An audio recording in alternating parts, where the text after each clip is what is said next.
পবিত্র ঈদ উল আজহাকে কেন্দ্র করে নিরাপত্তা নিশ্চিত করতে প্রতি বছরের ন্যায় এবছরও র্যাব ফোর্সেস কর্তৃক বিশেষ নিরাপত্তা ব্যবস্থা গৃহীত হয়েছে।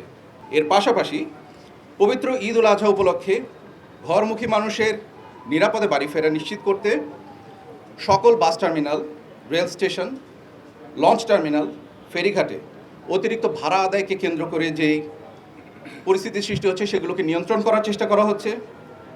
টিকিট কালোবাজারি প্রতিরোধ করার চেষ্টা করা হচ্ছে। অতিরিক্ত যাত্রী বহন এবং হয়রানিও আমরা নজরদারিতে রেখেছি যাতে সাধারণ জনগণের এই হয়রানিগুলো না হয়। ঢাকা অভিমুখী পশু বহনে যে চাঁদাবাজিগুলো হয় এবার আমরা চেষ্টা করেছি আমাদের সাধ্যমতন সেগুলোকে নিয়ন্ত্রণ করবার জন্য, এবং প্রতিটি হাইওয়েতে এই লক্ষ্যে আমাদের টহল এবং যথোপযুক্ত পেট্রোল নিয়োগ করা হয়েছে। গুরুত্বপূর্ণ যে শপিং মলগুলো আছে, বিপণী বিতান এবং বিনোদন কেন্দ্রসমূহে আমাদের স্ট্যাটিক ডিউটি পোস্ট রাখা হয়েছে। এছাড়াও মোবাইল পেট্রোল, ফুড পেট্রোল, এমনকি মোটরসাইকেলে আমাদের সাদা পোশাকে গোয়েন্দা নজরদারিও চালু রয়েছে।